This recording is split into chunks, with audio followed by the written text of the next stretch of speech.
시청자 여러분 안녕하십니까? 신의균의 군사TV 디펜스 브리핑입니다. 일요일 오전에 전해드리는 오늘 디펜스 브리핑은 두 가지 소식 모두 유럽에서 전해진 소식을 가져왔습니다. 최근에 유럽이 러시아발 안보 리스크가 크게 급증하면서 국방비를 대폭 증액을 하고 있죠. GDP 대비 2에서 3% 이상으로 증액하는 나라들이 굉장히 많고 폴란드 같은 경우에는 거의 5%에 육박하는 엄청난 수준의 군비를 지출을 하고 있는데 영국은 상황이 좀 다른 것 같습니다. 이와 관련된 소식 짚어보고요. 우리 해군의 세종대왕급보다 조금 더 일찍 전력화된 스페인 해군의 이지스함 알바로 대 바잔급이라는 배가 있죠.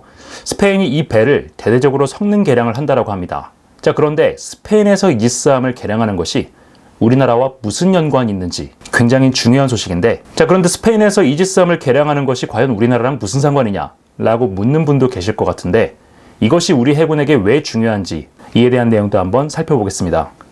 첫 번째 소식입니다. 영국이 대대적인 군축에 들어간다는 소식입니다. 영국 노동당 정부가 결국 이를 냈습니다.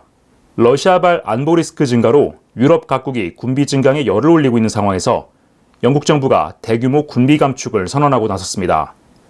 군비 감축은 곧 억제력 약화와 전쟁 발발 가능성 증가로 이어지는데 도대체 왜 이러는 것인지 모르겠습니다. 영국 정부가 예산 절감을 위해 육해공군 모든 분야에서 대대적인 군비 감축을 진행할 예정이며, 이로 인해 현재 주력 전력으로 운영 중인 자산들이 대거 조기 퇴역할 예정이라고 영국 언론들이 일제히 보도했습니다. 존 힐리 영국 국방장관이 밝힌 조기 퇴역 자산은 드론부터 호위함, 상륙함에 이르기까지 그야말로 엄청난 규모인데요. 영국은 육해공군을 아우르는 엄청난 규모의 군비 감축을 준비하고 있습니다. 육군에서는 도입된 지 6년밖에 되지 않는 최신형 포병 관측용 드론인 와치키퍼 47대가 전량 퇴역할 예정이고, 공군에서는 푸마 기동헬기 17대, 치누크 기동헬기 14대가 내년부터 단계적으로 조기 퇴역합니다. 이미 최소 수준으로 쪼그라든 영국 해군 전투함 전력 역시 대폭 감축됩니다.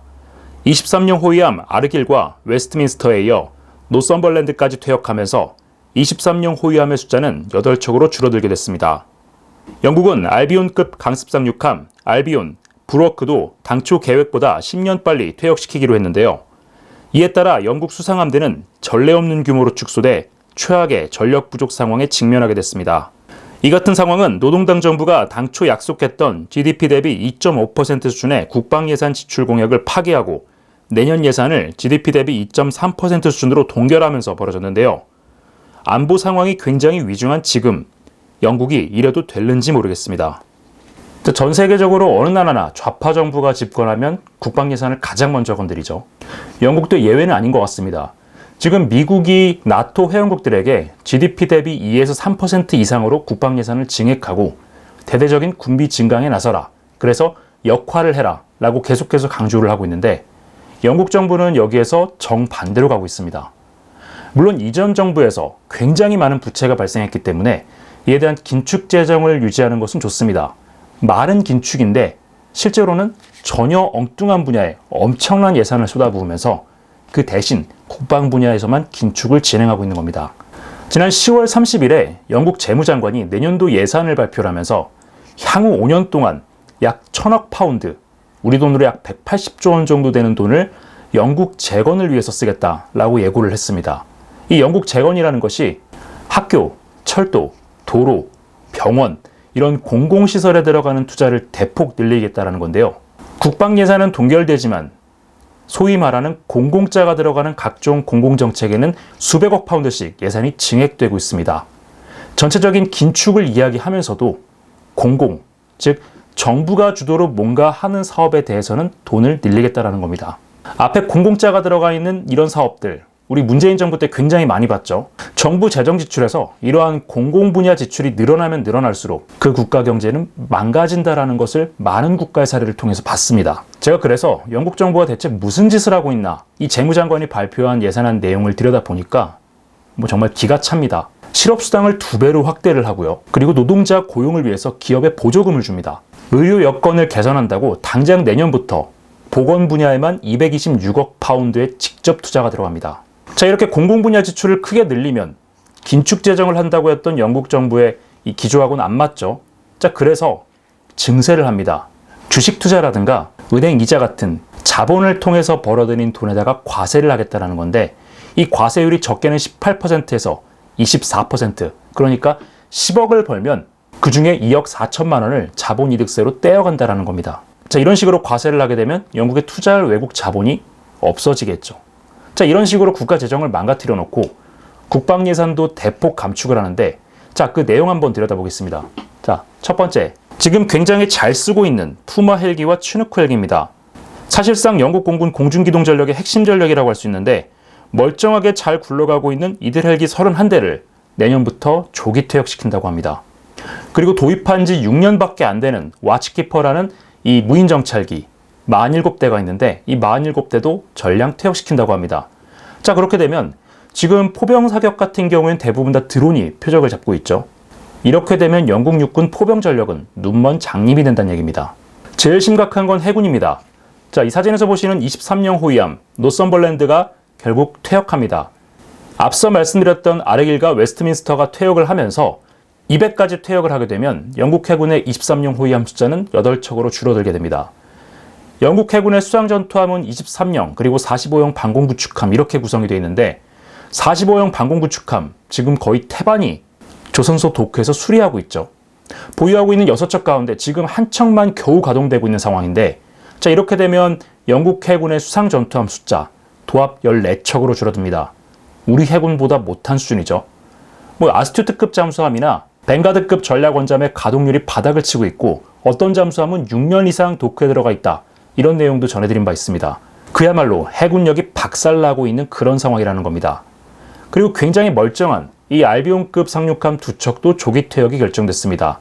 이 알비온급은 퀸 엘리자베스급의 운영비가 너무 많이 들어가니까 항모를 투입하지 못하는 저강도 분쟁에 투입하기 위해서 영국 해군이 그동안 굉장히 요긴하게 써먹었던 전략자산입니다.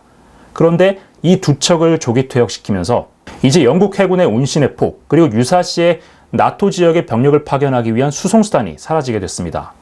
자, 이렇게 되면 영국 전체 억제력이 굉장히 약화되겠죠. 영국 노동당 정부가 이렇게 대규모 군비 감축을 하면서 이제 내년 1월이 되면 트럼프 행정부가 미국에서 출범을 하게 될 텐데 아마 미국으로부터 굉장히 강력한 압박이 들어올 겁니다. 동맹 관계도 박살나고 영국 자체의 안보 능력도 굉장히 약화되는 그런 상황이 되는데, 제가 국방TV 데일리 디펜스를 통해서 전해드린 것처럼 지금 유럽에서는 당장 내년이다, 내후년이다, 언제 전쟁이 터질지 모른다라는 불안감이 크게 확산되고 있습니다. 이런 상황에서 국가 안보를 위해 사용되어야 할 예산을 공공이라는 이름으로 사실상 매표행위나 다름없는 정책에다 집중적으로 투자하고 있는 영국 노동당 정부. 세계 민주주의 역사에서 굉장히 선진적인 위치에 있는 영국 국민들이 도대체 어쩌다가 이런 정부를 선택했는지 모르겠습니다. 네, 두 번째 소식입니다. 우리 국방부, 해군이 좀 눈여겨봐야 할 뉴스 같은데 스페인에서 구형 이지스함을 개량한다라고 합니다. 어쩌면 우리 해군이 공동구매, 이것을 통해서 세종대왕급 이지스 구축함의 성능 개량 사업을 상대적으로 저렴한 가격에 할 수도 있겠다라는 생각이 들어서 이 뉴스를 전해드립니다. 우리 해군이 정조대왕급 이지스 구축함 2번함을 다산 정약용함으로 명명하고 전력화 준비를 서두르고 있는 가운데 기존 세종대왕급 구축함도 개량해야 한다는 목소리가 점점 커지고 있습니다. 같은 레이더를 사용하는 외국 이지스함이 성능 개량을 준비하고 있어 우리 정부에게도 기회가 생겼다는 평가가 나오고 있습니다. 스페인 해군이 5척을 운용 중인 F-100 알바로 데 바잔급 호위함 성능 개량 사업을 추진 중이며 이를 통해 통합 대공 및 미사일 방어 능력을 부여하려 한다고 스페인 군사 전문지 디펜사가 현지 시각 11월 21일 보도했습니다. 디펜사는 빠르면 2025년 또는 2026년에 시작될 이 사업은 약 20억 유로 규모의 예산으로 진행될 예정이며 아직 정부 정식 승인을 기다리고 있지만 개념적으로는 계획 수립이 끝났다고 전했습니다.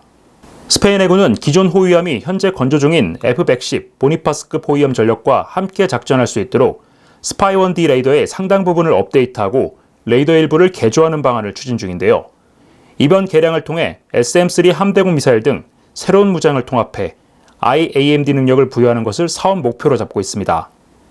지난 2002년 초도함이 취역한 F-100급은 만재 배수량 6,400톤급의 이지스 호위함으로 스파이-1D 레이더와 이지스 베이스라인 5 전투체계를 탑재하고 있는데요. 현재는 SM-2MR 블락2와 ESSM 함대공 미사일을 운용하는 48셀의 마크 41 수직 발사기만 갖추고 있어 기본적인 대공 방어만 가능한 전력을 갖고 있습니다. 스페인은 스파이 7 레이더를 사용하는 F-110 보니파스급 이지스 호위함 5척을 도입해 기존의 산타마리아급 호위함을 대체할 예정인데요. 현재로서는 이 보니파스급 호위함에 BMD 능력을 부여할 계획이 없기 때문에 이번 F-100급 개량 사업이 추진되고 있는 것으로 보입니다. 스페인이 추진 중인 이지스함 성능 개량 사업은 한 척에 약 6천억 원이 소요될 것으로 추정되는데요. 레이더와 전투체계, 무장 등 주요 시스템 구매가 FMS 형태로 진행되는 만큼 우리 해군도 스페인과의 공동구매 등 예산을 절감해 세종대왕급을 개량할 수 있는 방안을 강구해야 하겠습니다. 자, 스페인이 이 20년 된 배를 왜 개량을 하느냐? 이 사진에서 보시는 F-110 보니파스급 호위함이 방공 능력이 굉장히 취약하기 때문입니다. 스파이 7이라는 현존하는 최강의 이지스 레이더를 탑재하고 있긴 하지만은 이 보니파스급은 기본적으로 산타마리아급, 그러니까 예전에 올리버 해저드 페리급이라고 불렀던 그런 4,000톤급 중반의 호위함을 대체하는 개념으로 소유가 제기됐습니다. 그러니까 범용 호위함 대체용이니까 굉장히 고스펙이 들어가면 안 되겠죠. 그래서 이 보니파스급은 수직 발사관이 16셀밖에 안 됩니다. 그리고 현재로서는 SM-2 미사일만 사용할 예정인데요. 이렇다 보니까 기존에 운용하고 있는 알바로데 바잔급, 이 6,000톤짜리 이지스 구축함의 성능 개량이 필요해진 겁니다. 이 배는 우리 세종대왕급과 같은 스파이-1D 레이더를 갖고 있습니다. 전투체계는 훨씬 더 구형인데 우리 세종대왕급이 이지스 베이스라인 7.1을 가지고 있죠. 그 당시에 미국하고 일본하고 공동구매해서 이 전투체계와 레이더를 계약을 했는데 10여 년 전에 이 이지스 베이스라인 7.1을 기반으로 해서 BMD 능력을 부여하는 성능 개량 얼마 정도 들어가는가 조사를 해보니까 약 2,500억에서 2,800억 원 정도 소요가 되는 것으로 드러났습니다. 근데 10년이라는 시간이 지났고 최근에 인플레이션이 굉장히 심하기 때문에 그 가격이 6천억까지 오른 것으로 보이는데요. 일단 스페인 해군이 추진하고 있는 이 성능 개량 사업의 목표치, 통합 방공 및 미사일 방어 능력을 부여하는 것, 이것으로 되어 있습니다. 기존의 세종대왕급은 여러 가지 운용 모드가 있습니다. 탄도미사일에 대항하는 BMD 모드를 운용할 경우에는 주변에서 날아오는 다른 위협들, 예를 들어서 순항미사일이 될 수도 있고 다른 공중 항공기 위협이 될 수도 있는데 이런 위협에는 대응하지 못하기 때문에 다른 전투함이 옆에 와서 이 세종대왕급을 지켜줘야 됩니다. 자, 그런데 IMD 능력이 부여된 이런 신형 이지스 시스템은 탄도미사일 방어 임무를 하면서 함대 방공 임무도 함께 수행할 수 있기 때문에 추가적으로 호위함을 붙여줄 필요가 없죠. 자, 우리가 정조대왕급 SM-3와 SM-6 미사일 운용 능력을 갖고 있는 이 BMD함을 3척을 도입하긴 하지만은 해군 함정은 기본적으로 3직제로 운용되기 때문에 이 3척 중에 실제로 실전에 배치된 상태의 전투함은 한 척밖에 없습니다. 자, 그런데 세종대왕급 3척을 개량해서 BMD 능력을 부여하게 되면 우리 해군에 MD 작전이 가능한 상시 배치 가능 전력이 2척으로 늘어나게 되는 겁니다. 자, 그런데 정조대왕급 같은 구축함을 새로 건조를 하려면 한 척에 요즘은 1조 5천억 정도는 줘야 하죠. 그렇기 때문에 신규 건조하는 것보다 절반 이하의 비용이 들어가는, 지금 스페인은 6천억 정도를 잡고 있습니다. 우리와 같은 레이더 시스템이고 전투체계만 조금 노후화된 건데 아마도 우리가 성능 개량에 나서면은 이 스페인의 사례보다는 조금 덜 들어갈 겁니다. 기반 인프라가 이 바잔급보다는 더 충실하게 갖춰져 있기 때문인데요. 한 척에 4천억 원에서 5천억 원 정도, 3척 동시에 개량을 할 경우에 1조 5천억 원 정도. 자, 이 정도 예산을 통해서 동해와 서해 양쪽에 모두 BMD 가능한 방공함을 배치할 수 있다 라고 한다면 충분히 비용대 효과가 있을 것으로 보입니다. 우리나라가 미국이랑 같이 어떤 사업을 하는 걸 제외하면은 다른 제3국과 공동구매하는 것에 대해서 아예 그 개념이나 관련 법안이 없는 것으로 알고 있는데 스페인에서 괜찮은 사업이 진행되고 있는 만큼 우리 해군도 스페인 측과 컨택을 해서 이 성능 개량 패키지를 공동구매해서 좀 더 저렴하게 세종대왕급을 성능 개량하는 그런 방법을 찾아보는 것도 좋을 것 같습니다. 오늘 저희가 준비한 디펜스 브리핑은 여기까지입니다. 시청해주셔서 감사합니다.